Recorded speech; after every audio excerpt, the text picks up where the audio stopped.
بەناوی خۆی بەخشندەی مێرەبان سڵاو لە بینەرانی کەناڵی ئاسمانی پەیام هەوڵ دەدەین لەم بەشەی بەرنامەی سۆراغی مێژوودا قسە لەسەر کورد لە مێژووی استراتیژەتی ئەمریکادا بکەین. دەپرسین ئایا کورد لە استراتیژەتی هاوپەیمانەتی لە ڕینە و دەوڵەتیوە تا چەند گەیشتووە لە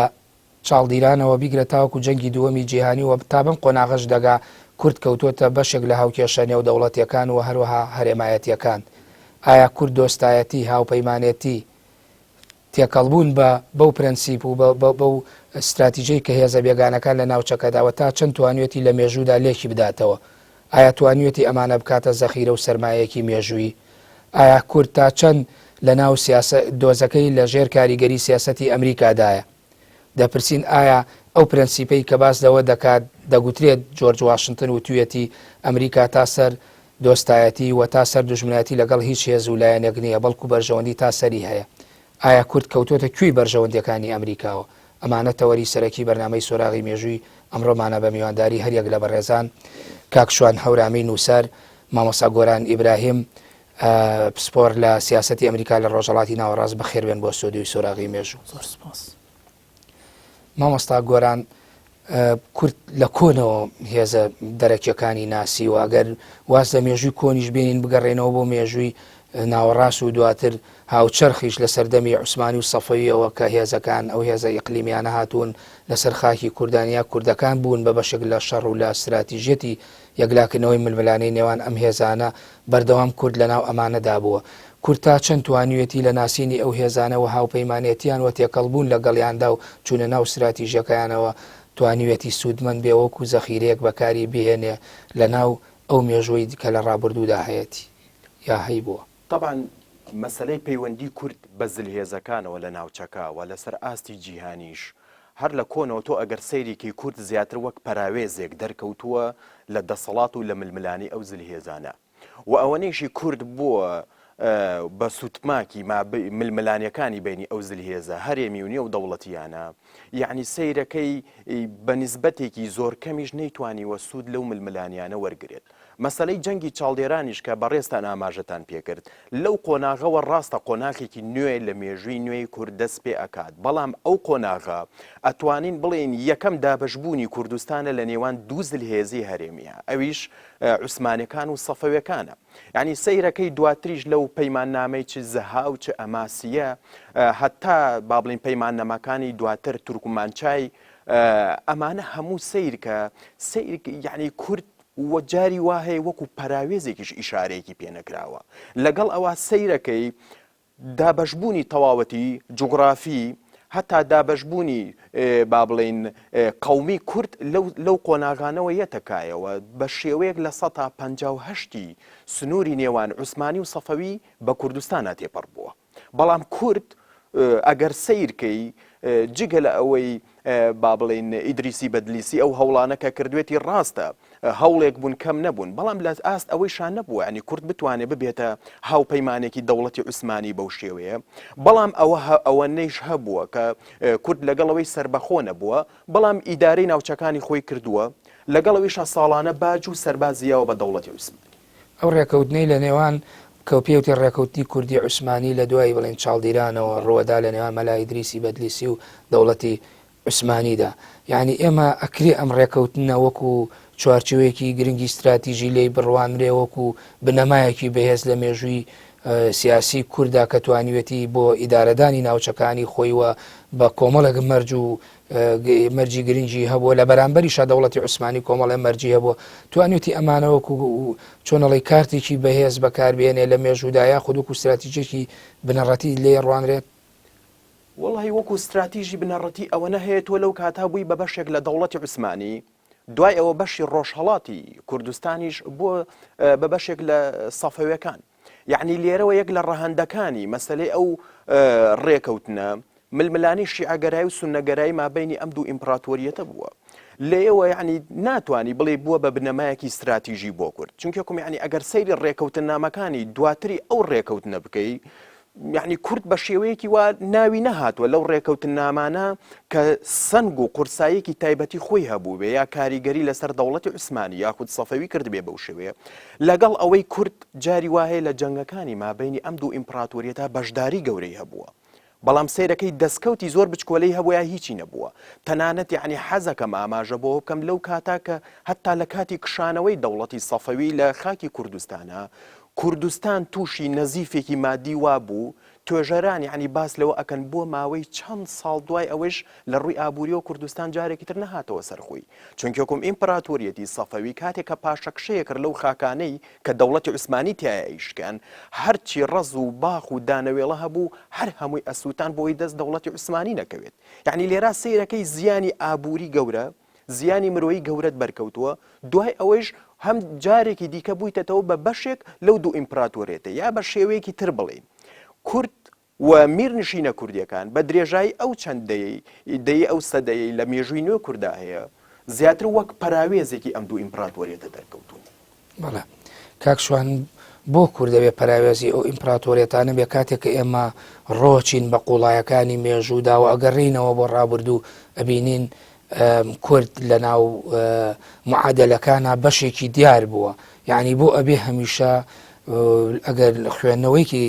سایکۆلۆژیانەشی بۆ کە بۆ کورد هەمیشە ڕوانینی ئێمە وایە بۆی باسی پەراوێزی بۆکرێ بۆ باسی ئەوە ناکرێت کە کورد لە ناو استراتیژێتێکی بەهێزا بۆەوە توانوێتی پایە بەهێزەکانی خۆی لە ناو مێژووی ڕابردوی خۆیان دانێت. بەداخەوە ئێمە گەر هەر لە سەرەتاوە لە پێش جەنگی چاڵدێرانەوە سەیری ستراتیژیەتی ناوچەکە بکەین بەڕاستی کورد خوێندنەوەکانی زۆر جار خوێندنەوەی هەڵەبوون ئێمە لە بیرمان نەچێ ئەوە 100 ساڵێکە کەمێ زیاتر یا کەمتر بیری نەتەوەیی هاتووەتە ناوچەکە یعنی لە منطقەی ئێمە هەیە کەمێک پێش کودەتای عوسمانی ئەتوانین بڵێن بیری نەتەوەیی بەو شێوەیە هاتووەتە ناوچەکە هاتووەتە تورکیا هاتووەتە ئەم منطقەیە دەنا لە سەردەمی شەڕی چاڵدێرانە زیاتر بنەمای مەزهەب و مەزهەبگەرایی بوونەتە هۆی ئەوەی کە ململانەی ئاینیەکە ئەو ململانەیانە کە هەبووە لە شەڕی خاچپەرستی هەروە بووە نێوانی عوسمانی و سەفەوی هەروە بووە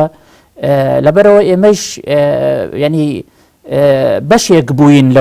لەو شێوازی ململانەیە بەڵام خوێندنەوەی ینی میرە کوردەکان لەو کاتا زۆر هەڵە بووە بۆ نمونە میرە کوردەکان کە سونە بوون کاتی خۆی پێش شەڕی چاڵدێران ڕۆیان کردووەتە شا ئیسماعیلی سەفەوی چون کە وتویانە ئێمە ئەبین هاوپەیمانی ئێوە لە دژی دەوڵەتی عوسمانی بەڵام شا ئیسماعیلی سەفەوی ئەوەندە ینی کەسێکی مەزهەبگەرا و پەڕگیر بووە هەموویانی گرتووە و ینی قۆڵبەستی کردوون و دووری خستوونەتەوە دوای ئەوە میرە کوردەکان ڕۆیان کردوەتە دەوڵەتی عوسمانی دوای ئەوە ینی بوونەتە هاوپەیمانی دەوڵەتی عوسمانی لەبەرەوە جارێ ئەمە خوێندنەوە ستراتیژیەکەیان لەو کاتا هەڵە بووە ئەوە یەک دوو لە مێژوودا باسی ئەوە ئەکرێت کە مەلا ئیدریسی بەدلیسی کە سوڵتانی عوسمانی سوڵتان سەلیمی یەکەم زۆر ڕێزی لێگرتووە تەنانەت بڕیاری ئیمزاکراو ینی وەرەقەی سپی داوەتە دەستی وتوێتی تۆ چۆن لەگەڵ میرە کوردەکانە ڕێکەکەوی من ئەوە بۆتی ئیمزاکەم ئەو ماوەیەکی زۆر خەریک بووە لەگەڵ میرە کوردەکانە 21 میری کورد زۆر ماندوو بووە لەگەڵیانە کە لە یەک کیانە هەمویان کۆ ببنەوە یعنی وەکو کیانێکی کوردی هیچیان ڕازی نەبوون بەویتریان دوجار هاتووە ئەمری ئیداری بۆ هەر 21 میرەکە دەرکردووە وەکو 21 ئیمارەت سەر بە دەوڵەتی عوسمانی با ئێمە کە کاتێک گلەییەکەین لە مێژووە مەسەڵەن گلەییەکەی لە دەوڵەتی عوسمانی ئەمەش ینی لە پێشە ئەبێ گلەیی لە خۆمان بکەین ئەگەر کورد کیانێک باە یەک کیانی یەکگرتوو بواە و هاوپەیمانی دەوڵەتی عوسمانی بواە پێم وابێ هەر لەو کاتەوە دەوڵەتێکی کوردی بەهێز دروستە بوو لە خۆرهەڵاتی ناوەڕاستە بەڵام کورد خۆی بۆ خۆی میرەکانی کورد لەبەر ئەو حاڵەتە ینی ئەو حاڵەتەی کە بەداخەوە کورد هەر لە سەرەتای مێژووە هەتاکو ئێستا هەی بووە کە کەسی قوبوڵ نەبووە ئەوە تا نمونونەکەشی ئێستەژەی بینین بەڵێ بەڵام کاکشوان ئێمە بین تۆ باسیەوت کە ئەڵێ مەلا ئیدریس بۆ نمونە سوڵتان سەلیمی یەکەم وەرەقەی سپی خسۆتە بەردەسی بۆی بنووسێ و کەمیرەکان بێ بەڵام لە بەرامبەریشە دەوڵەتی عوسمانیش کۆمەڵە مەرجی هەبووە لە بەرامبەر کوردەکان وەکو ئەوەی ئێستا دەوتێەوە هەنێ لە توێژەران باسیەکەن بە شێوەیە لە شێوەکان بینشینە کوردیەکانی لە ناوچەکە کردەوە بە پاشکۆی خۆیەوە بەکاریە ناون بەرامبەر بە هێزێکی بێگانە لە ناوچەکەدا. مامۆستا ئارام لە مێژووە هیچ پرۆتۆکۆلێک نییە، هیچ پرۆتۆکۆلێک ئیمزا ناکرێت لە دنیا لەسەر ئەساسی خێر و چاکە بێ، بەڵکو لەسەر ئەساسی بەرژەوەندیە. دەوڵەتی عوسمانی وەکو دەوڵەتێکی زلهێز لە ناوچەکە کە ئەو پرۆتۆکۆلەی هەبووە لەگەڵ میرە کوردەکانە لەسەر ئەو ئەساسە ئەو پرۆتۆکۆلەی هەبووە لەسەر ئەساسی ئەوەی کە دەوڵەتی عوسمانی سنوورەکانی خۆرهەڵاتی کوردی تیا بووە و ئەم ئیمارەتانەی تیا بووە. ئەمان بڕیاریان داوە کە هاوپەیمانی دەوڵەتی عوسمانی بن سنووری خۆرهەڵات بپارێزن لە هێرشەکانی دەوڵەتی سەفەوی و لە بری ئەوەیش دەوڵەتی عوسمانی پشتیوانیان بکا لە کاتی تنگانە و شەڕ و کوشتارە. لەبەرەوە ینی ئەو پرۆتۆکۆلانەی کە هەبووە یا ئەو چۆن بڵێم ئەو تەفاهمانەی کە لە نێوان ئیمارەتەکانی کووردا هەبووە لەگەڵ دەوڵەتی عوسمانیە لەسەر ئەساسە بووە. بەڵێ بەڵام کورد تا چەند توانیوێتی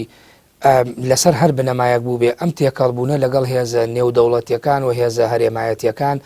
تا چەند توانیوێتی ئەمە چۆن بڵێ بە جۆرێ لە جۆرەکان بەکار بهێنێت بۆ ئەوەی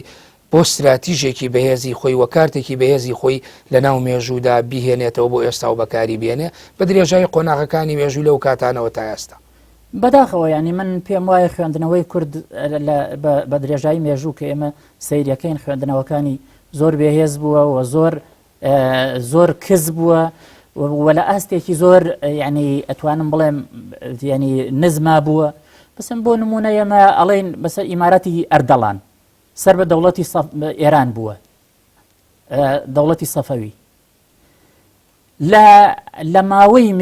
ئەو مێژووەی کە دەوڵەتی سەفەوی هەیبووە هەتاکو کۆتایی هاتن بە ئیمارەتی ئەردەڵان لە یەک قۆناغا یعنی شای ئێران کە ئەلبەتە ئەویش ناوی خۆی نەناوە شا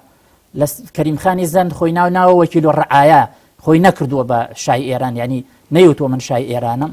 28 ساڵ حکمی کردووە تەنیا لە سەردەمی کەریمخانی زەندا ینی ئیمارەتی ئەردەڵان دژایەتی دەوڵەتی ئێرانی کردووە و ئیلا لە هیچ زەمانێکە دژایەتی دەوڵەتی ئێرانی نەکردووە. لەبەرەوە ئێمە بێ ئەوەش بزانین ینی هەمیشە خوێندنەوەکانی کورد لە مێژووە ینی جۆرێک لە نقصانیان پێوە دیارە ینی ئێمە بێ و اعترافە بکەین کە کاتی ڕەخناگرین ئەبێ لە خۆمانەوە دەست پێ بکەین. بەڵێ مامۆستا گۆران ئێمە ناگەینە ئەوە کە کورد لە هاوپەیمانێتی دۆستایەتی ڕێکەوتن زۆرجار لە نێوان دووکەوانە لەگەڵ ڕێزم بۆ مەجلیس و بۆ بینەرانش پیاوی بێگانە ئەمانەی هەموو تێکەڵ نەکردووە یا استراتیژیت هەموو ئەمانەی تێکەڵ نەکردووە بۆیە نەیتوانیوە تەوزیفی ئەم هەموو ڕێکەوتنەوە ئەمە هەموو هاوکێشە نێودەوڵەتێکە لە ناوچەکەیان ڕویاوە بیکات بۆی وەکو کارتێکی بێز بۆ خۆی بەکاری بێنێ. وڵای من پێش هەموو شتێکە و قسەکانی مامۆستا شوانم زۆر پێجوان بوو بەڕاستی پێش ئەوەی ئێمە گلەی لە زلهێزەکان چ لەسەر ئاستی نێودەوڵەتی چ لەسەر ئاستی هەرێمی بکەین ئەبێ گلەی زۆر گەورە لە خۆمان بکەین چونکە هەتا بۆ ئەو قۆناغە ئەو پرسیاری کە بە ڕێزت کردت یعنی مەسەلەی ململانی نێوخۆی میرنشینە کوردیەکان لە مێژووی نوێی کووردا وای لێ کردووە ببێ بە پاشکۆ وای لێ کردووە بیاتە پاڵ عوسمانی یاخود سەفەوی یاخود قاجاری ئەمە وای لێ کردووە ینی سەیرەکەی تۆ پاڵ بی بە دەسەڵاتێکی بێگانەوە بۆ ئەوەی لە نەوتەوەکەی خۆت بی لە ڕەگەزی خۆت بی کە ئەمە بەڕاستی بەڵام ببوورە ململانەی حاڵەتێکی تەندروست و سروشتی ئینسانیش نییە بۆ نابێ ببێ ململانێ کورد بۆ ئەم ململانەی تەجاوز پێکرۆ بۆ شتی تر نەخێر ململانەکان زۆر سلبی بۆ لە مێژووی کووردە یعنی ململانەکان زۆر بە خراپی شکاوتەوە تۆ ئەگەر سیرکەی لە قۆناغی مێژووی نوێی کووردا هەتا هاتنی دەسەڵاتی ئیمپراتۆریەتی عوسمانی سەفەوی ئەو هەموو میرنشینت هەبووە کاکە میرنشینی بابان میرنشینێکی کەم نەبووە لە هەنێ لە سەرچاوە ڕۆژاوایەکانە ڕۆژهەڵات ناسەکان بە ئیمپراتۆریەتی بابان ناویان بردووە سنووری لە سنەوە هەتا کەرکووکی ئەمڕۆ دەستی پێکردووە سوپای تایبەتی خۆی هەبووە ئەم هەموو میرنشینەت هەبووە میرنشینی سۆران میرنشینی بۆتان هەر نیمچە دەوڵەتێک بوو لە ناو سنووری دەوڵەتی عوسمانیە کۆتایی بەچی هات ساڵی 1850 لە سەرەتای نیوەی دووەمی سەدەی نوێزدا سەیرەکەی تاکە یەک میرنشینی کوردی لە هەموو کوردستانە نامێنێت ئەمە چییە سەبەبی یەکەم ئێمە خۆمانین نەک هێزە یاخود زل هێزە هەرێمی نێو دەوڵەتیەکان هەتا من زۆر پێم جوانە ینی شەرەفخانی بدلیسی لە شەرەفنامەیە باس لە چی ئەکات سیرکە ئەڵێ کوردەکان بۆ بابڵین قەومیەتی کورد لە بەتاکزانینی خوا بەولاوە لە هیچ شتێکا یەکنین ئانی بەس ئەوەنە لە کورد بپرسە چەند خواهێڵە یەک خواهەیە لەوە ترازا ئەڵێ لە یەک شتا یەک نین هەر یەکە و بەسەر شاخێک و ئاڵایەکی بۆ خۆی هەڵکرد ئەمە دیوی ناوە یعنی وەکوڵێ بە نێگەتیڤ لێکدانەوە و تێگەیشتنووە نەزانینی مامەڵەکردن لەگەڵ ئەمەدا کە پێکەوە هەڵ بکەین ئەمە تەجاوزی کردو بۆەوەی نەتوانین مامەڵە لەگەڵ هێزە دەرەکیەکانی شا بکەین لە مێژوودا فعلی کاریگەری زۆر گەورەی هەبووە یعنی هەتا ئەو ململانێ نێو خۆیە وای لێ کردو کە تۆ مامەڵەیەکی ناتەندروستیش لەگەڵ ئەوانە بکەی ئەوانیش بۆ خۆیان جارێکی تر بەکارت بهێننەوە دوای ئەوە هەتا هەروەک مامۆستایش ئاماژەی پێکرد مەسەلەی بیری نەتەوەی و ناسیۆنالیزمی کوردی یعنی سەیرەکەی زۆر لە ناو زلهێزەکانی ناوچەکە زۆر لە قۆناغێکی پێشترەوە دەرکەوت و بۆ بنیادنانی دەوڵەت لە کاتی جەنگی یەکەمی جیهانیە سوودیان لێبینی بەڵام لە ناو ئێمە سەیرەکەی ئێستا مامۆستا محەممەد ئەمین زەکی بەک لە خوڵاسەکەیە باسێکات ئاڵێ تا تورک نەی و تورکین و عەرەب نەی و عەرەبین هەڵێ ئێمە نەمان و کوردین ئەمە هەر بە خۆمان و تۆ عوسمانی کورد هەر بەخۆی و تۆ عوسمانی خۆ زۆر بە دەگمەن ناوی کەلیمەی کوردی بۆ خۆی بەکارهێناوە هەتا لە تاکێکی کوردت بپرسەیە لەو کاتە لە شوێنێک هەیو من عوسمانیم یعنی سەیرەکەی بیرە ناسیۆنالیستیەکەیش زۆر دواکەوتۆ بەهۆی ئەو ململانێنی و خۆیانەوە جا لەبەر ئەوە سەیرەکەی ڕاستە استراتیژی زلهێزەکان لەسەر ئاستی هەرێمی و نەودەوڵەتی ئیجابی نەبوو بەرامبەر بە کورد بەڵام لە هەمووی سلبی تر ململانێنی و خۆیەکانی کووردە ملشکانی یەکتریە و ڕاکێشانی دەستی بێگانە و زلهێزەکانە ویستم ئەو پرسیارەکەم ئێمە ئەگەر کۆڵینەوە بکەین لەوە یا باسی بکەن ئێسا بەڕێساها چەند زۆری ژووتراوە لەسەرەوە هۆکاری ڕووکردنە ناوچە کوردیەکان لەلایەن زلهێزانەوە بۆچی ئەگەڕێتەوە یا جوگرافیایە بەرژەوەندیە یەکلاکردنەوەی ململانەکانە ئابووریە پەیوەندی بە کۆمەڵە مەسائیلی ئاینی و کۆمەڵایەتی هۆکارەکان چی بووە ئەم هێزانە هاتوون زۆر جار تەسفی حساباتی خۆیان و ململانەکانیان لەسەر خاکی کوردان کردووە و یا خودوکو تۆ ئۆڵەی کورد پەلکێشی کردوون بۆ ناوچەکانی خۆیان نەخێر کورد پەلکێشی نەکردوون لاوازی کورد پەلکێشی کردوون ئەگەر تۆ کیانێکی بەهێز دەسەڵاتێکی بەهێزت هەبوایە ئێقەی چێکات تورک ئیمپراتۆریەتی هەبوو فارس ئیمپراتۆریەتی هەبوو بۆ کورد نێتوان ئیمپراتۆریەتێکی هەبێ لە کاتێکا مێژوویەکی زۆر دوور و درێژتری خاصەتەن لە تورک هەیە فارس کۆنە لێر بەڵام مێژوویەکی زۆر دوور و درێژتری چ لە تورک چ لە عەرەب هەیە بۆ ئەم نەیتوانی ئیمپراتۆریەتێکی هەبێت بۆ ئەو زلهێزانەی تر توانیان ئیمپراتۆریەتی گەورە لەسەر ئەساسی مەزهەبی بێت یاخود لەسەر ئەساسی ڕەگەزی بێت ئەمانە بنیاد بنێن بەڵام کورد نەیتوانی بەڵێ کاکشوان پەیماننامەی زۆر هەیە لە مێژووەوە ئێمە گەرباسی بکەین بە کوردی پەیماننامەی کوردی عوسمانیە پەیمانی زەها 1639 ئەماسی 1555 پەیمانی سێڤر 920 پەیمانی لۆزان 923 پەیمانی سەعداباد 930 ئەمانە کۆمەڵە پەیماننامە لە ناو مێژووی کووردا بوون ئەمانە کوردیان بەکوێ گەیاند ئێمە لە مێژووە بۆ ئێستا ڕواین ئەمانە کوردیان گەیان دەکوێ جگە لەوە لەوانەیە ئەمە من 6 پەیمان نامەم هەڵدا لەوانەیە دەیان پەیمان نامەی دیکە شەبێ کە هەندێکیان کەمتر ناویان لە مێژووە مابێ و هەندێک شەبێ ئێستا لێرە ئێمە نەتوانین ئاماژەیان پێ بکەین ماوەستا ئارام پرسیارێکی دەقیقت کرد بەڵام ئێمە بێ بزانین ئەم پەیمان نامانە کوردیان گەیاند بەکوێ ئەم پەیمان نامانە لە نێوان کورد لەو پەیمان نامانە تەرەف نەبووە بۆ نمونە ئەو ڕێکەوتنامە ئەو پرۆتۆکۆلە بڵێن نێودەوڵەتیانە یا ناوچەیانەی کە ئیمزا کراون بە تایبەت لە نێوان عوسمانی و سەفەویە ئەم ڕێکەوتنامانە کورد تەرەف نەبووە تیایانە جا لە هەر ڕێکەوتنێکیشا کە تۆ تەرەف نەبووی باست لێوە تەرەف نەبووە بەڵام کەرەستەش بووە بۆ بەکارهێنان بێ بۆ یەکلاکردنەوەی ململانە دەزانم ئەوان کورد بەشداری پێ نەکراوە لەو ڕێکەوتنانە تاکو بەشی هەبێ لە ئەوەی کە بەر خاکی سەفەوی کەوتووەتە بەر سیاسەتی ئێران، ئەوەی کە بەر خاکی عوسمانی کەوتووە لە قەڵەمڕەوی عوسمانیا بووە کەوتووەتە نێو چوارچێوەی ستراتیژی عوسمانیەکان. لەبەرەوە ئێمە بینین کەمترین ڕنگدانەوەی ئەو ڕێکەوتنانە هەیە کە لە بەرژەوەندی کووردە. زۆربەی زۆری ئەو ڕێکەوتنانە ئاماژەی بەوە کردووە کە کورد وەکو سەربازێک وەکو کەرەستەیەک بەکارهێنراوە لەو ململانیانە و بەکارهێنانی بۆ بەرژەوەندیەکانی خۆیان. تا ئێستش نە لە لۆزان، نە لە سیڤەر، نە لە ڕێکەوتنامەی بەرلین، نە ڕێکەوتنامە جیهانیەکان، تەنانەت شەریف پاشای خەندان کە لە پاریس بووە لە کاتی کۆنگرەی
بە شێوازی ماڵداریە، ینی شێوازی ینی پاشایەک نابێ بەو شێوەیە بێ. پرسیاری لەکە هۆکاری ئەمە چییە؟ ئەڵێ کاکە ئێمە هەر فریای ڕاکردنەکەوین، ینی لە نێوان شەڕی عوسمانی و ئێرانیە ئێمە لێرە وڵاتەکەمان هەمیشە وێرانە بێ و خەڵکەکەمان چارە ڕەشە بێ. بەڵام هێشتا ئەمەش نییە. هەر ئەو عەبدوڕەحمان پاشای بابانە چەندین جار بووە بە پاشا و هەر بنەماڵەکەی خۆی لە دژی هەڵساونەتەوە. یعنی ئەگەر بابانەکان بۆ خۆیان ئەم بنەماڵەیە بۆ خۆیان یەکبوونایە، بەڕاستی عوسمانیش نەیەتوانێت ئەمانەی وت چیمان پێڵێن، ئەمانەی وت چیمان پێڵێن، ئەمانەی کە وتم ئەوەمان پێڵێن کە ئێمە ئەگەر لە ناوخۆی خۆمانە یەک نەبووین، ناحەزەکانمان هەرگیز نایەن دەستمان بگرن و چاکەمان لەگەڵا بکەن. بەڵێ ماوەستا گۆران تاقیبت لەسەر ئەو هاوپەیمانەتیانەی ئاماژەم پێکرد لە پرسیارگەی کاکشوانە پێم وابێت تاقیب هەیە، بەڵام ناوبڕێ وەرەگم دوای ناوبڕەکە وەڵامان بەرەوە. ناوبرێکی کورد وەردەگرین و دەگەڕێنەوە لاتان.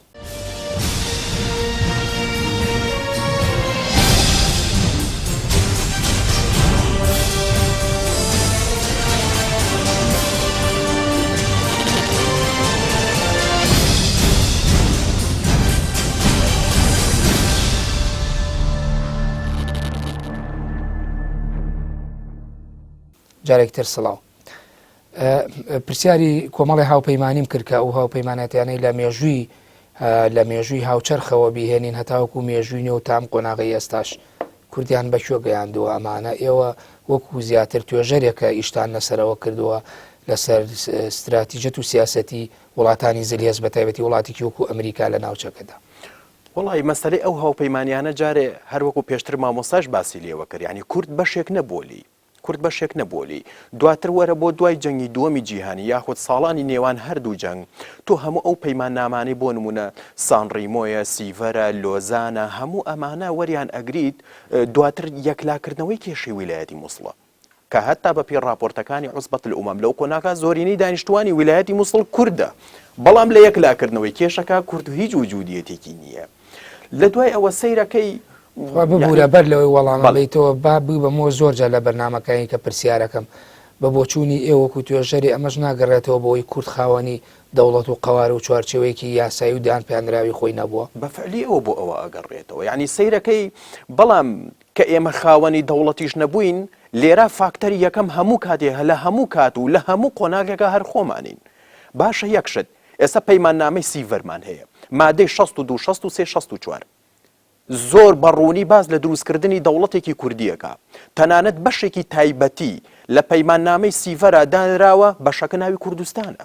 کە ئەو مادانە هەتا سنووری کوردستان بە تەواوەتی با بڵێن ڕێکەخا. بەڵام ئایا سەرکردەیەکی کوردی هەیە لەو کاتە هەموو کورد پێی ڕازی بێ و لە ژێر چەترەکەیە کۆ بێتەوە؟ نەخێر. لەگەڵ ئەوا سەیرەکەی ئێران توانی لە سای ڕەزاشای پەهلەویە کۆ بێتەوە، ئەو دەوڵەتە بنیاد مدیە. ئەمە لە کاتێکە لە جەنگی دووەمی جیهانیە مؤڕخینی فارس نووسیویانە ئێران لە کەلاوەیەکی گەورە بەولاوە هیچی تر نەبوو. تورکەکان توانیان لە سای مستەفا کەمال ئاتاتورکە کۆ بنەوە بۆ دامەزراندنی ئەو دەوڵەتی کە ئەمڕۆ پێیوترێت تورکیا. باشە شەریف حسین توانی لە سایەیە قەیناکە دواتر ئال سعود کۆنتڕۆڵی وەزعەکەیان کرد، بەڵام هەرچۆنێ بوتوانیان تعامل لەگەڵ ئەو واقعە بکەن کە لەو کاتە هاتە. ئەمەش قسەکەی کاکشوانە کە سەرکردەکانی کورد هەمیشە یەکتریانە سڕیەوە بەفعلی وابوو. دۆکومنتەکانی ئەو قۆناغی بەریتانیا وەرە سەیریان کە زۆر بەڕوونی باس لە پارچە پارچەبوونی کورد، زاڵبوونی عەقڵیەتی خێڵگەرایی عەشیرەتگەرایی یەکتری قبوڵ نەکردن بەسەر قیادینی کووردا ئەکەن. دوای ئەوە ئەگەر بێ بەراوردێک بکەیت باشە ئێمە لە 1920 بڕیارێکی نێودەوڵەتیمان هەبوو بۆ دامەزراندنی دەوڵەتێکی کوردی، نەمانتوانی هیچی لێ بەرهەم بهێنین. بەڵام یەهود بڕیاری وەزیری خارجی دەرەوەی بەریتانیای هەبوو بەلفۆر، کاکە و بڕیاری وەزیرێکی خارجیە. آخر ئەگەر بەراوردی کەی بڕیاری وەزیرێکی خارجی زۆر بچووکترە لە بڕیارێکی نێودەوڵەتی کە چەندین وڵاتی زلهێز ئیمزایان. ئێستا کەسێک کە زۆر هەستی کوردایەتیەکەی لە لوتکا بێەوە سەیری ئەم بەرنامەی ئێمە بکات لەوانەیە تۆزێ نیگەران بێ بڵێ بۆ ئێمە هەر مەحکەمەی خۆمانەکەین، ئەی بۆ باسی کاریگەری نێودەوڵەتی و ئیقلیمی نەکەین وەکو هێزە چاوچنەوەکو بەرژەوەندی خوازەکان هاتوون کاریگەریان لەسەر کورد دروست کرۆوە نیان لەڵاوە بگاتە ئەنجام و بگاتە دواوێزگەی گەیشتن بە ئامانج و استراتیژیەکانی خۆی. وڵی ئێمە بێ باس لە هەمووی بکەین، بەڵام فاکتەری یەکەم ئێمە خۆمانین. ئێمە پێشتریش باسمان لێوە کرد ئەگەر بەهاتایە ئێمە خۆمان بەهێز بووینایە لە ژێر چەتری سەرکردەیەکە کۆبووینایەتەوە یاخود سەرکردەیەکی واتیا هەڵکەوتایە کە بیتوانایە هەموو عەشیرەت و هەموو ڕاجیاوازەکانی کورد لە ژێر چەترێکا کۆکاتەوە، ئەو کات زۆر ئاسان بوو تۆ لە پەیمانی سیڤەر دەوڵەتێکی گەورەی کوردی دروست. بەڵێ یەکێک لەو هێزە گەورانی کە لە دوای جەنگی دووەمی جیهانی و هەیمەنە و هەژمونی خۆی بەسەر جیهان ئازاڵەکە هێزێکی وەکو ئەمریکایە. ئایا ئەمریکا وەکو هێزێ وەکو ئیمپراتۆریەتە چ کاریگەریەکیە بووە بەسەر دۆزی سیاسی کوردەوە؟ وەڵی جارە پێش هەموو شتێک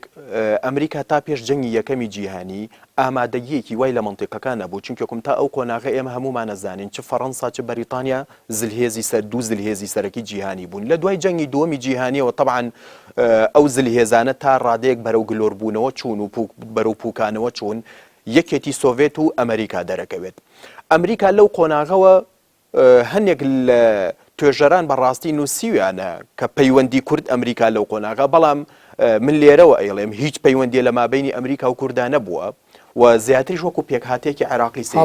هەڵبەت پەیوەندی سیاسی و استراتیژی ئەڵێیت. بەڵێ پەیوەندی سیاسی آخر ئەو کات عێراق هەبووە ئێمەش هەر بەشێک بووین لە عێراق بە ئێستای چوارچێوەی عێراقا مامەڵەی لە چوارچەوەی عێراقا وەکو عێراقیەک مامەڵەی لەگەڵ ئێمەیە کردووە لە 1960 شۆ کە شۆڕشی ئەیلول لەو قۆناغەوە دەست پێکات سەرەتای هاتنی ئەمریکیەک بۆ لای مستەفا بارزانی وە قیادیەکی کوردی لەو کاتە دانا ئادەمس شمیدتە کە لە ڕێگەی ئەحمەد تۆفیقەوە ئەو کاتە لە لوبنانەوە هێنرا طبعاً ئەمەش هەر پەیوەندی نیە چونکە یەکەم ڕۆژنامەنووسێکە دێ وەکو چاوپێکەوتنێک لەگەڵ سەرکردەیەکی کوردیە ئەکات ئەوەش هەر پەیوەندی نییە بە درێژایی شۆڕشی ئەیلولیش تا بەیانی 11 ئازار ئەمریکا بە شێوەیەکی گشتی لە هەموو دۆکومنتەکانیە زۆربەی زۆری دۆکومنتەکانیە ئەوە دووبارە بێتەوە کێشەی کورد کێشەیەکی نێوخۆی عێراقە و پێویستە لەسەر ئاستی نێوخۆی عێراقی چارەسەر بکرێت تام چرکە ساتەشەوە بەردەوامە بەڵێ بەڵێ کاکشوان تۆ هیچ هەبوو لەسەرەوەی زۆر جار ئێوە نووسینەکانتان لە ڕووی ئاستێکی بەرزی نێودەوڵەتی و نووسینەکان ئەنووسن و باز لە سیاسەتی وڵاتانی زلهێزەکەن بەسەر ناوچەکەەوە بەسەر هەرێمی کوردستانیشەوە بە تایبەتی وڵاتێکی گەورەی وەکو ئەمریکا ئایا ئەمریکا گەر ئێمە هەروەکو پێشتریش پرسیارەکەم لە ماوەسا کرد لە دوای جەنگی یەکەمی جیهانەوە کە ئەم ناوچانە ئەبێتە جێگای بایەخی وە پەلە هاوێ و ململانیەکانی لە ململانەیەکی جەنگی سوور و مەیدانەکانەوە گۆڕێ بۆ ململانەی جەنگی سارد لەگەڵ یەکێتی سۆڤێت و ئەو وڵاتانی کە ئەیەوێت بیان خات لە ڕووی هێز و هەم هێزی سیاسی ئەم هێزی ئابووری یعنی ئەی بەرامبەر بە دۆزی سیاسی کورد سیاسەتێکیە بووەوە کاریگەری چی بوو ئایا تۆش هاوڕێی لەگەڵ مامۆستا تا ئەمریکا لە چوارچەوەی عێراقا سەیری قەزەی کوردی کردو یاخود شتێک نەبوو بە ناوی قەزەی کوردەوە لە لای ئەمریکا ئێمە بێ بزانین ئەو وڵاتانە چۆن مامەڵە لەگەڵ وڵاتانەکەن بۆ بەدیهێنانی استراتیژی خۆیان ئەوان استراتیژێکی خۆیانیان هەیە لە ناوچەکە بۆ نمونە بڵین ئەمریکا لە خۆرهەڵاتی ناوەڕاستا استراتیژێکی هەیە بەڵام ئایا پێگەی تۆ وەکو کورد لە استراتیژی ئەمریکا چییە تاکو ئەمریکا گرنگیت پێ بدا یعنی ئێمە بێ لەم ڕۆوە سەیری استراتیژی ویلایەتە یەکگرتووەکانی ئەمریکا بکەین کە پێم وایە یعنی تا ئەوەی کە مامۆستا ئاماژەی پێدا تا بەشێ تا هەفتاکانیش تا بەیاننامەی 11 ئازاریش لە استراتیژی ئەمریکا یعنی کورد پێگەیەکی ئەوەندە بەهێزی نەبووە کە زۆر گرنگی پێ بدا تەنانەت نەشی ویستووە کە گوشار بخاتە سەر حکوومەتی عێراق کە زیاتر بەرەو یەکێتی سۆڤێت بڕوە ئەوەش لە استراتیژی ئەمریکایە هەبووە بۆ ئەمە بۆچی وای کردوە نەویستووە بڕوە لەبەر ئەوەی کە دیکۆمنتە مێژوویەکان ئەڵێن کە ڕژێمی بەعەس بە یارمەتی CIA یعنی هاتووەتە سەر حکم لەبەرەوە تەنانەت تا ڕێکەوتنی استراتیژی بەعەس لەگەڵ سۆڤێتا بۆ کڕینی چەک هەتا ئەو کاتەش ئەمریکیەکان بێهیوا نەبوون لەوەی کە لەگەڵ بەعسا تەعامل بکەن لەبەر ئەوە ئێمە بینین ئەو مامەڵەیە کە ئەمریکیەکان لەگەڵ شۆڕشی کووردا کردویانە لە ڕێگەی CIA-ەوە بووە لە ڕێگەی نهێنیەوە بووە و هیچ کاتێک بەرپرسێکی کوردیان بە ئاشکرا لە وەزارەتی خارجی ئەمریکا داوەت نەکردووە بەڵێ هەموو ئەمانیان بە نهێنی کردووە یەکێک لە سیماکانی یا لەو دیارە زیێوانی کە ڕووی ئەمریکایە وڵاتانی جلە بە تایبەتی ئەمریکا دەرەخا بۆ کورد بە تایبەتی لە ناوەڕاستی هەفتاکانی سەدەی ڕابردووایە کاتێ بەیاننامە 11 ئازار کۆتایی پێدێت و کورد شۆڕشەکەی نسکۆی بەسەرادێت و چەکەکانیان پێفرێدن لە شاخەکان بێنە خوارەوە لەو کاتاندا کیسنجەر کە وەزیری خارجی ئەمریکا بووڵێ لە کتێبێکە خوێنمەوە لە مقابلەیە کاڵێ ئێمە بەڕاستی سیاسەتێکی ناخلاقیمان بەرامبەر بە کورد پەیڕەو کرد ئایا ئەمە هیچی بە کورد ور تاوەکو لە دوای ئەوە تاوەکو بە ئێستا ئاگای هەموو کاتێک هێلکەکانی خۆی نەخاتە سەبەتەی وڵاتێکی زلهێزی وەکو ئەمریکاوە ئێمە بێ بزانین وڵاتانی سەرمایەداری بەگشتی و ئەمریکا بە تایبەتی کە زلهێزێکی سەرمایەداری جیهانیە ئەوان لەسەر بنەمای بەرژەوەندیەکانی خۆیان سیاسەت و استراتیژەکانیان دائەڕێژن بەڵام بەداخەوە بە درێژایی ئەم مێژووە چەندین دەیەیە سیاسەتمەدارانی کورد لەسەر ئەساسی ئەخلاقیات لەگەڵ ئەمریکایە مامەڵەکەن. بۆ نمونە ئێمە بینین تەنانەت لە ڕوخاندنی ڕژێمی بەعسیشە ئێمە بینین هەموو وڵاتان وڵاتی وا هەیە 50 سەربازی لە هاوپەیمانەتەکەی ئەمریکا بۆ ڕوخاندنی ڕژێمی سەدام حوسێن باشداری کردووە، بەڵام دەستکەوتی لە کورد زیاتر بووە لە هاوپەیمانەتەکە. کورد بەبێ مەرج بوویە هاوپەیمانی جۆرج بۆش، بەڵام ئێمە بینین لەو هاوپەیمانەتە هیچی دەست نەکەوت جگە لە هەندێ دەستکەوتی مادی بۆ هەندێ سیاسەتمەداری کورد لە بەغدا کە پۆل بریمەر ئاماژەی پێدا. جا ئێمە ئەم ئەگەر بڕۆینەوە بۆ سەردەمی کیسنجەر و ئەوانە ئەو هاوپەیمانەتی کە کورد هەیبووە لەگەڵ ئەمریکا نزیک کەوتۆتەوە لە ئەمریکا، ئەلبەتە ئەویش لە ڕێگەی ئێسمەت شەریفوانلی کە پەیوەندی کوردی لەگەڵ ئیسرائیلا ڕێکخست، ئەلبەتە ئەوەش بۆ خۆی ینی تەوەرێکی دوور و درێژە گەر قسەی لەسەر بکرێ، بەڵام بە کورتی کورد ئەو کاتە ویستویەتی لە ڕێگەی ئیسرائیلەوە تەنانەت ئێستاش هەر بیر و بڕوای وایە و خوێندنەوەی وایە کە بدات لە دەرگای ئەمریکا و داوێتی لە دەرگای ئەمریکا، بەڵام کام دەرگانهێنیەکەی داوێتی لە دەرگای CIA، بەڵام چه ئیسرائیلیش و چه CIAش بەپێی راپۆرتی سەناتۆر پایک کە هەڵسەنگاندنی کردووە بۆ ئەو حاڵەتەی کوردستان و حکوومەتی ئەمریکا، دەڵێ ئێمە کوردەکانمان بەکارهێنا بۆ ئەوەی بۆ بەرژەوەندی هاوپەیمانەکەمان کە شای ئێرانە، هاوپەیمانەکەمان گەیشتە دەستکەوتەکانی خۆی، بەڵام ئێمە کارەکەی ئێمە زۆر نائەخلاقی بوو لەبەرەوەی ڕێگەمان نەدا ڕێکەوتن نامەکەیان لەگەڵ حکوومەتی عێراقا بگاتە ئەنجام و لە نیوەی ڕێگای ئێمە ئەوانمان ڕەها کرد. جا ئەوە یعنی ئەوە ئەنجامی چییە؟ ئەنجامی ئەوەیە کە ئەنجامی ئەو سیاسەتە هەڵەیە کە ئێمە کردومانەوە، ئەنجامی ئەو خوێندنەوە هەڵەیەی ئێمەیە کە کردومانە. بەڵێ مامۆستا گۆران، ئەگەر لە ڕابردووە وەک ئێوەتان کورد خەتای خۆی بوو بێ نەیتوانی بێ پێکەوە هەڵکە و کێشە ناوخۆیەکانی تەجاوزی کردو بۆ ئەوەی مامەڵەیەکی تەندروستی لەگەڵا نەکرێەوە نەتوانرێ کێشە و هاوکێشە نێودەوڵەتیەکان بۆ خۆی تەوزی بکە بیکا بە کارتێکی بەهێز بۆ خۆی. ئەی ئێستا تاوانی چییە کە بۆ نمونە کاکشوان نمونەی کۆنگرەی جنێفیە نایەوە و هەروەها ئەندازەیەک لە ساڵانی هەفتاکانیش کە باسی پەیمانی جەزائیرەکەین و دواتر یعنی لەم شوێناندا کورد نوشست و شکست ئەنجامی سیاستکردنەکەیە بێت. خۆی ئێستەیش من پێم وایە هەمان پەرتەوازەی ئێمە بە واقعی ئەیبینین، هەمان پەرتەوازەی هەر بەردەوامە، هەمان ململانی ناوخۆی، هەمان ململانی نێوخۆیی، هەمان پەرتەوازەی لەناو کووردا هەر بەردەوامە. تەنها یعنی تەسەور کە یەک لەو سەبەبانەی کە بۆ بەریتانیا حتا لە کۆنگرەی قاهیرەیە لە 1920 باس لە دەوڵەتی کوردی نەکراوە، بەڵێ باسی لێوە کراوە، بەڵام دۆکومنتەکانی بەریتانیا وەرە سەیریکە باس لە پەرتەوازەی کوورد دەکەن کە ئەمە بە کەڵکی دەوڵەت نایە، چونکە ئەمە ناتوانن لە ژێر سایە و چەترێکا کۆبنەوە. ئایا ئەم واقعە ئێستش هەر بەردەوام نییە؟ بۆ لە دەیی هەشتاکانە وەرە سەیری دۆکومنتەکانی ئەمریکا بکە، لە گەرمەی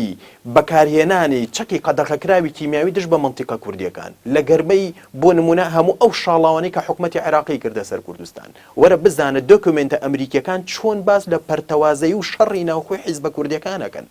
لە شەڕی ناوخۆیە ساڵانی نەوەتەکان.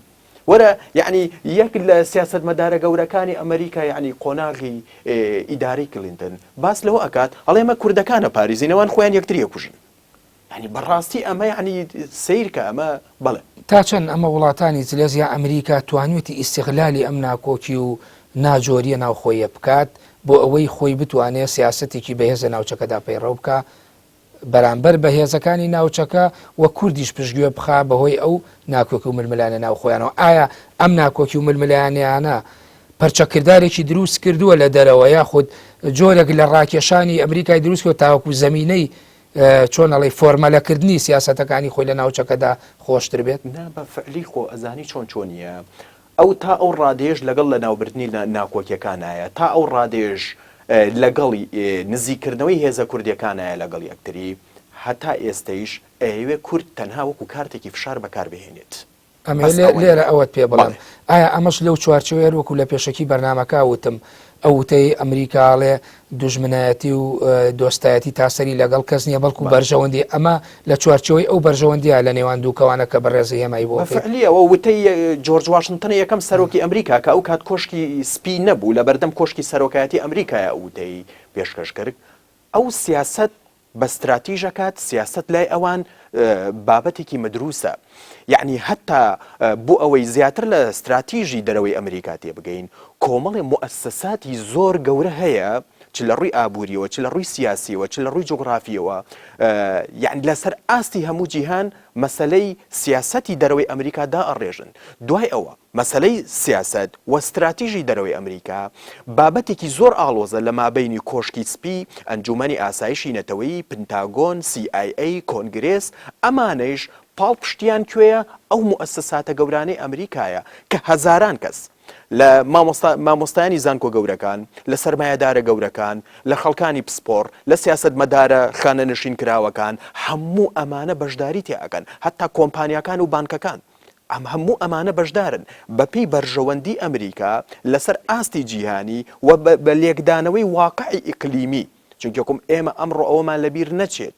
ئەمریکا ئامادە نییە دۆستێک هاوپەیمانێکی استراتیژی گەورەی وەکو تورکیا لەبەر خاتری نەتەوەیەکی بێدەوڵەتی وەکو کورد لە دەستخۆی بدات. ئێمە بینین لە دوای ئەوەی کە ساڵی 1991 ئەمریکا یا وڵاتانی هاوپەیمان هێزەکانی عێراق لە کۆی تێکەشکێن و ئەیگەڕێنەوە بە ناو خاکی عێراق سیاسەتێکی نوێی ئەمریکا لە ناوچەکە سەرهەڵەدا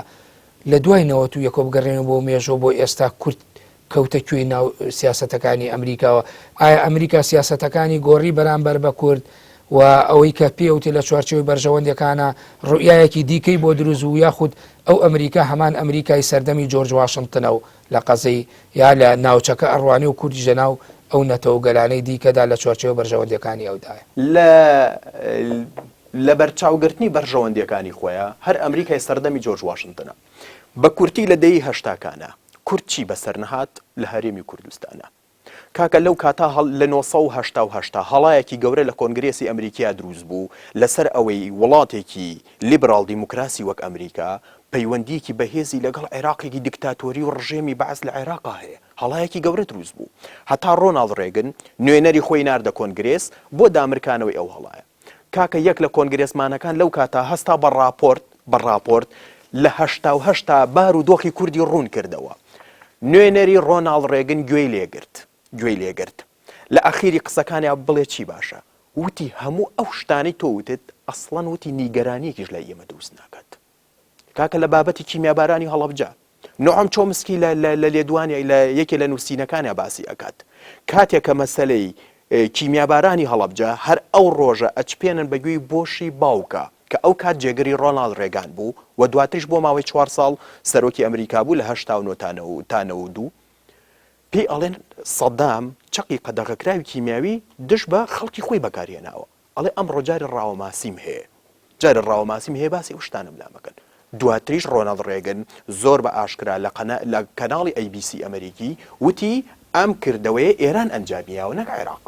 بەڵێ کاکشوان هیچ شتە بوو لەسەر ئەو بۆچوونانەی مامۆستا گۆران ئەو بۆچوونانە زۆر ڕۆن بوون یەکەم لەسەر بنەمای ئەو کێشانەی کە کورد لە ناو خۆیان هەیەی بووەتە هۆی ئەوەی کە هەڵوێستی سیاسی لە دەرەوە بێهێز بێت و کورد لە ستراتیژی وڵاتانە زۆر گرنگی پێ نەدرێت تەنانەت لە هەموو قۆناغەکانە وەکو کارت بەکاری بهێنن ئەوەیش کە مامۆستا ئاماژەی پێدا من خۆم دیکومنتم لەلایە ڕۆناڵد ڕێگان ڕایگەیاندووە ینی بە سەریح ئەڵێ ئێمە لەو کاتانە ئەڵێ ئێمە سەدام حوسێن وەکو هاوپەیمانێک تەماشا ئەەکەین هەرگیز ئێمە بێهێزی ناکەین لە بەرانبەر ئێرانە کە ناحەزی ئێمەیە لەبەر ئەوە ئێمە ئەبێ زۆر چاک بزانین کە ئەوان کە کاتێ ستراتیژی خۆیان جێبەجێیەکەن مەسەلەی ئەخلاق و مەسەلەی مافی مرۆڤ و مەسەلەی دیموکراسی و ئەو شتانە یعنی هیچی بایەخی نییە وەکووە لە بەهاری عەرەبی و ئێستاشەی بینین یعنی ڕۆژانە لە سووریا تراژیدیا ڕووەدا بەڵام باراک ئۆباما کە یعنی کە وەکو فەیلسوفێک لە زانکۆی ئەزهەر باسی دیموکراسی و باسی مافی مرۆڤی کرد کوا ئەو باراک ئۆبامایە لە 2011ەوە تاکو ئێستا یعنی خەڵکی سووریا سرە بڕێن ڕۆژانە ئەو نەک نەهات بەهانایانەوە بەڵکو ئێستا سیاسەتێکی پەیڕەو کرد کە ئاراستەی جیهانی لە ڕووخاندنی ڕژێمی بەشار ئەسەدەوە بگۆڕێ بۆچی بۆ معالەجەکردنی دەرهاویشتەکانی مانەوەی بەشار ئەسەد کە دروستبوونی داعش و هاتنی قاعدە بوو بۆ سووریا. بەڵێ کاکشوان ئێمە ئێستا بینین بۆمە لە ئەمریکا دوو هێزی گەورە و دوو هێزی و دوو حیزبی سیاسی ململانەیەکەن کۆماریەکان و دیموکراتەکانە ئەکرێ ئێمە بەجیا سەیریکەین بۆ قەزەی ئێمە بۆ کورد و بۆ گەلانی دیکە سیاست و بەرژەوەندیەکانە یاخود هەموویان لە چوارچەوەی لەژێر تایتڵی بەرژەوەندی ئەمریکا کۆبنەوە هیچ جیاوازیەکی نییە سیاسەتەکانیان بۆ دەرەوەی خۆیان بە تایبەتی لەم ساتە وەختە کە ئێستا ئەبینین کۆماریەکان بۆ جارێکی دیکە لە دوای دوو خولی دیموکراتەکان سەرکەوتن بەدەسێنەوە. ئایا ئەمە هیچ شتێک هیچ گۆڕانکارێک لە سیاست و استراتیژەتی ئەمریکاکە لە ناوچەکە بەرامبەر بە کورد وە بە تایبەتی تریش ئێستا کە کوردوەکو خۆت باسی کرد پێشمەرگە وشەیەکی پیرۆزەوە پێشمەرگە گەورەیە شارکەرە ئازایە جنگاوەرە لای ئەمریکا ئەمە هیچ ئەگۆڕێ لە سیاسەتەکانیان تاوەکو ئێمە خۆمانی پێ خۆشبین بکەین. ئێمە بێ بزانین ئەوەی کە ماوەستا ئاماژەی پێدا ستراتیژ لە ئەمریکا یعنی بە هاتنی سەرۆک ناگۆڕێ ستراتیژ بە هەزاران کەس لە ناوەندە گرنگەکانی ئەمریکا دایەڕێژن لە پنتاگۆنەوە بگرێ بۆ ئەنجومەنی پیران و بۆ کۆنگرێس و بۆ یعنی ململانیەکان کاریگەری لێ ناکات کاریگەری ناکاتە سەر ئەوە هەندێ ڕتوژ هەندێ شتی مەزاجی هەندێ شتی ڕواڵەتی لە سیاسەتی ئەمریکا گۆڕن. یەک نمونەی زۆر سادە داخستنی زیندانێک یعنی شتێکی زۆر سادەیە ینی زۆر شتێکی قورس نییە داخستنی زیندانێک. باراک ئۆباما یەکێک لە بانگەشە گەورەکانی ئەوە بوو کە من هاتم زیندانی گوانتانامۆ داخم دووەمین ڕۆژی چوونە کۆشکی سپی لە مەراسیمێکە ئەو پرۆتۆکۆلەی ئیمزا کرد کە ئەوە زیندانی گوانتانامۆ داخە. ئەوە 8 ساڵ تێپەڕی زیندانی گوانتانامۆ هەر لە شوێنی خۆیاتی ودا نەخراوە. تەنانەت ئەوانەش کە لە زیندانی گوانتانامۆ لەلایەن دادگای ئەمریکاوە بەری کراون ئەمریکا بەریان نادا بە بیانووی چی بە بیانووی ئەوەی کە ئەگەری ئەوە هەیە کە ئەمانە پەیوەندی بکەن بە گروپە تۆندڕەوەکانەوە. ئەوە ئێستا دۆناڵد ترامپ هاتووە یەکێک لە بانگەشەکانی هەڵبژاردنەکەی ئەوە بوو کە من نەخێر ڕێگە نادەم گوانتانامۆ داخرێ کەواتە ئەمە شتێکی زۆر سادەیە لە ستراتیژی ئەمریکا شتێکی زۆر ئێستا ڕقەمێکە لە بەشداریکردنی شەڕی مووسڵ و ئەمریکاش تازە هەڵبژاردننی تیاکرا و کۆماریەکان بردوانێتەوە کورد ئەکەوێتە کوێی هاوپەیمانیەتی نەک هاوپەیمانی استراتیژیەتێکی نوێی ئەمریکاوە لە ناوچەکە. ئێمە ئەبینین ئێمە ستراتیژی ئەمریکا ئەبێ لەکوێوە ببینین. یەکەم ئێمە پرۆتۆکۆلێکمان نییە لەگەڵ ویلایەتە یەکگرتوەکانی ئەمریکا بە مێژوشمانەوە ئێمە پرۆتۆکۆلێکمان نییە کە پەیوەندی ئێمە لەگەڵ ویلایەتە یەکگرتوەکانی ئەمریکا چۆنە. ئەوە یەک. دوو سیاسەتی ئەمریکا بەرامبەر بە ئێمە چۆن بووە لە 2003ەوە تەماشەکەین ڕۆژ لە دوای ڕۆژ پێگەی ئێمە لە سیاسەتەکانی ئەمریکا بێهێزتر بووە. ئەگەر ئێمە بەغدا حساب بکەین بەغدا دەوڵەتی نەبوو ئێمە هەرێمی کوردستانی ئەنی وەکو هەرێمێک ئێمە ڕۆیشتینە بەغدا بەڵام لە بەغدا ڕۆژ لە دوای ڕۆژ پاشەکشە بە کورد کراوە بۆ پێکاتەکانی تر. ئەمریکا هەر کاتێ ویستی بێتی لەگەڵ شیعە ڕێکەوێ لەگەڵ سونە ڕێکەوێ پاشەکشەی بە کورد کردووە بۆ بەرژەوەندیەکانی ئەوان. ئەوە یەک. دوو من ماوەی بەرنامەکەم تۆ دوو قسەی خۆت بکەن. دوو راپۆرتی گروپی دراسەکردنی عێراق بیکەر هامیلتۆن کە جۆرج بۆش دیاری کرد کە چۆن تەعامل بکەین لەگەڵ عێراقا ئەو کاتێک کە ویستیان ینی سیاسەتیان بەو ئاراستەیە ڕۆشت کە لە عێراق پاشەکشە بکەن. لە یەکێک لە مادەکانیە بەڕاشکاوی ئەڵێ ئەم راپۆرتە کە من راپۆرتی ئەمریکایە ڕەدی ئەوەیە کاتەوە کە مادەی 140 جێبەجێ کرێ ئەڵێ کەرکووک بەرمیلێکی باروتە نابێ ڕێفراندۆمی تیا بکرێ. و هەتا ئێستش ویلایەتە یەکگرتووەکانی ئەمریکا ڕازی نییە بە ڕیفراندۆمی کەرکووک. بۆ ینی ئەکرێ هۆکارەکەی بەڕوونتر ئەمریکا کە ئاماژەی پێناکە بۆ ئێمە خۆمان وەکو کورد چۆن خوێندنەوە بۆ ئەو دانپیانەنانەی ئەمریکا بکەین بۆ ئێمەکە هۆکارەکە ڕوونە هۆکارەکە ئەوەیە کەرکووک ناوەندێکی وزەی جیهانیە و وڵاتانی ناوچەکەش چه ئێران چه تورکیا چه وڵاتانی عەرەبی ڕازی نین بەوەی کە ئەم ناوەندە گرنگەی وزە بدرێتە کورد و لە قەڵەمڕەوی کوردان دیسانەوە ئەچێتەوە ناو چوارچەوەی بەرژەوەندیەکان ئەماش ئەچێتەوە چوارچێوەی بەرژەوەندیەکان و دوجاریش وەکو باسمان کرد تەنانەت فرۆشتنی نەوتی کوردستان بەسەر بەخۆی کەشتیە گەیشت بووە ئەمریکا ڕێگەیان نەدا و کەشتیە نەوتەکەی بفرۆشێ یعنی هەمیشەش ئەمریکا لە کاتێکا کە باسی پەیوەندیەکانی کورد و بەغدا کراوە وتوێتی کێشەی ئێوە لە بەغدایەوە بڕۆن لەگەڵ بەغدا گفتوگۆ بکەن بەڵام تەنیا پێویستیە کە ئەمریکا بە کوردی هەبووە پێویستی بە شەڕی پێشمەرگەی هەبووە پێویستی بەوە هەبووە کە خۆی سەرباز نەیە قوربانی بدا لە جەنگی دژی داعش پێشمەرگەی تیا بەکاربهێنرێ و کوردی تیا شەهید ببێ ئەو ئەڵێت ئەزانێ کورد حاڵەتێکی نەفسی هەیە پێی خۆشە پێی بڵێن ئازایە پێی خۆشە پێی بڵێن یعنی قارەمانە ئەوانیش ئەو پێخۆشبوونە دابینەکەن بۆ کورد لە سەرۆکی ئەمریکاوە لە سەرۆکی فەڕەنساوە لە مۆگرینیەوە لە هەمویانەوە کە دێنە سەرمەنەسەکان ئەڵێن کورد قارەمانە کوردیش بەمە شاگەشکە بێ بەڵام وەکو پرۆتۆکۆل ئێمە هیچ پرۆتۆکۆلێ نابینین کە پەیوەندیەکانی ئێمەی لەگەڵ ئەوانە تۆمار کردبێ و دوای شەڕی مووسڵ مەترسیەکی زۆر گەورە هەیە بۆ ئەوەی کە کورد ڕۆڵەکەی ئێجگار کەم ببێتەوە. بەڵێ ماوەسا گۆران کورد قارەمانە پێشمەرگەی کوردی موچەی بۆ دێ لەەوە چەند مانگێکە و لەمە دۆژ لە ئەمریکاوە موچەی پێشمەرگە دابی نەکرێ لە ناو لە چوارچێوەی سیاست و استراتیجەتی ئەمریکا لە ناوچەکە ئەمە بەراورد بکەین بەڕابردووە لە ئێستا خوێندنەوەیەکی تازەی بۆ بکەین بۆەوەی کە ئێوە توێژینەوەتان لەسەر سیاسەتی ئەمریکا لە ڕۆژهەڵاتی ناوەڕاستا بووە کورد ئەکەوێتە کوێی استراتیژە نوێیەکانی ئەمریکاوە لە دوای بە تایبەتی هەڵبژاردننی هاتنە سەرکاری کۆماریەکان و دروستبوونی دۆخێکی نوێ لە ناوچەکەدا ئایا هەمان مۆدێل و سینناریۆی ڕابردوو دووبارە ئەبێتەوە یاخود چاوەڕوانی گۆڕانکاریەک ئەکرێت کە کورد لە دوای جەنگی مووسڵ بگات بە ئامانجەکانی خۆی وڵی ئەگەر تۆ سیرکەی لە پێش ڕێکەوتنامەی جەزایریشە چەکیش و پارێشی بۆ هێزی کوردی نردووە چەکیشی نردووە پارێشی وەکو ئێستا وەک ئێستا بەڵام دوایش پشتی لێ کرد یعنی ئەتوانین بڵێن جاری وایە بۆ یەکلاکردنەوەی معادلەیەکی خۆی بە شێوەیەکی کاتی تۆ وەکو هێزێک وەکو کارتێک بەکارێنێ دوایش زۆر بە ئاسانی پشتت لێ ئەکات ئەو راپۆرتێشی مامۆستا ئاماژەی پێکرد راپۆرتی بیکەر هامڵتن ئەگەر بخوێندرێتەوە زۆر بە چاکی بۆ دەرەکەوێ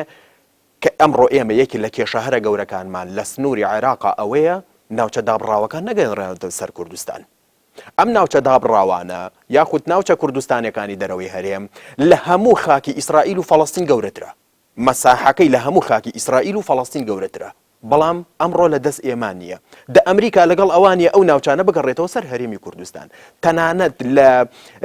دانیشتنەکانی سەرەتایی دوای پرۆسی ئازادی عێراقا حاکمی مەدەنی عێراق لەگەڵ قیادینی کوردیە ڕێک بە ئاشکرا کە ئێستا هەمویان لە ژیانان و قیادینی کوردی وەک ئەندامانی مەجلیسی حکوم لەوێ هەمویان ماون حاکمی مەدەنی عێراق پیانەڵێ ئێمە ڕازی نین تەنها یەک بست لە ناوچە دابڕاوەکان بگەڕێتەوە سەر کوردستان آخر قسەی هنریکی سنجەریش لەسەر ناوچە دابڕاوەکان ئەوەیە یعنی پێشنیازی ئەوەی کردبوو بۆ سوپای ئەمریکی هەر کاتێ پاشەکشەتان لە عێراق کرد ئەوەی ناویان ناوچە دابڕاوەکان تەسلیم بە حکومەتی عێراقی بکەنەوە ئەمەش یعنی استراتیژێکی تری ئەمریکایە کە لە بابلین چوارچەوەی عێراقا پیادەیەکات دو پرسیارم تۆ توێژینەوەی هەم ماستەرەکە و هەم دکتۆراکە پەیوەستە بە ئەمریکا و سیاسەتەکانیەوە لە ناوچەکەدا ئەنجامگیریەکەت چیت دەستکەوتووە لەو ئەنجامگیریە کە کنە و پشکنین و گەڕان و چوویتەتە ناو زۆرێک لە وردەکاریەکانی سیاسەتی ئەمریکاوە لە ناوچەکەدا ئەگەر ئەوەی کە تۆ ئەو ئەنجامگیری کە ئێوە کردوتانە چیمان پێڵێ ئایا لە ئەنجامگیریەکەی تۆ ئێستا ئەتوانین لەو ئەنجامگیری تۆشەوە بخوێنەوە کۆمەڵێک شت هەیە بە تەواوەتی سابتە لە استراتیژی خارجی ئەمریکایە لەسەر ئاستی منطقەی شەرقی ئەوسەد پێش هەموو شتێ منطقەی خلیج ناوچەی کەنداو ناوچەی کەنداو لەسەر ئەساسی دۆکترینی کارتەر هەتایە هەر هێزێکی هەرێمی نێودەوڵەتی دەست بەرێ بۆ ناوچەی کەنداو ئەمریکا لە ڕووی سەربازیەوە بەرەو ڕوویە بێتەوە دوای ئەوە پاراستنی مەساڵحی ئابوووریەکانی خۆی لەسەر منطقەی شەرقی ئەوسەتا و سیادەی ئیسرائیلی و مانەوەی ئەم منطقەیە لە چوارچەوەی بەرژەوەندی ئابووری و استراتیژیەکانی ئەمریکایە. کاکشوان بە کورتی تاقی بدەبوو بە کورتی جەنابەت پرسیارێکت کرد لە مامۆستا حەزەکەم ینی زۆر بە کورتی ئەو پرۆتۆکۆلەی کە لە نێوان هەرێم و ئەمریکا ئیمزا کرا بۆ پێدانی 450 میلیۆن دلار ئەم 450 میلیۆن دلارە بۆ 9 مانگی خەرجی پێشمەرگە دیاری کراوە دیارە لە ستراتیژی ئەمریکا داعش تا 9 مانگی تر تەمەنی ئەبێ بۆیە 9 مانگ دیاری کراوە تۆ بە ئەزمموی مێژوو ئەم قسە ئەەکەیت یان نەخۆتەوە پێشببینی ئەەکەیت من ینی یا دیکۆمنتێکت لە بەردەسایە من ئەڵێم بۆچی ئەمریکا 450 میلیۆن دلار دیارەکە هەر مانگێک 50 میلیۆن دیارە لە ستراتیژی ئەمریکا داعش تەمەنی 9 مانگی ترە بۆیە ئەوەندە دیارەکە تەنانەت لەسەر ئەم 450 میلیۆن دلارش کە ئەمریکا بۆچوونی وهایە لە ڕێگەی بەغداوە تەسلیمی هێزی پێشمەرگە بکرێ عەبادی ئێستا کێشەی بۆ ئەوەش دروست کردووە ئەڵێ ئێوە بندیوارتان هەیە پێشمەرگەی ئەسڵیتان ئەوەندە نییە ئەڵێ 50,000 پێشمەرگەتان هەیە ئەوی تری کە ئێوە 400 و ئەوەندە هەزارتان پێشمەرگە دیاری کردووە ئەوانە بندیوارن ینی لەوەشای کێشەی بۆ ئەمریکا و کێشەی بۆ دروست کردوین لەو یارمەتیەشە کە یارمەتی پێشمەرگەی داوە. بەڵێ زۆر سپاس بۆ شوان هەورامی نووسەر مامۆستا گۆران ئیبراهیم پسپۆر لە سیاسەتی ئەمریکا لە ڕۆژهەڵاتی ناوەڕاست سپاس بۆ ئامادەبوونتان لە بەرنامەی سۆراغی مێژوو. بینەرانی بەڕێز و خۆشەویست بەم شێوەیەتمە کۆتایی سۆراغی مێژووی ئەم جارە تا سۆراغێکی دیکە بەخۆی میرەبانتان دەسپێرم خۆتان لەگەڵ کاتێکی خۆش بۆ ئێوەش.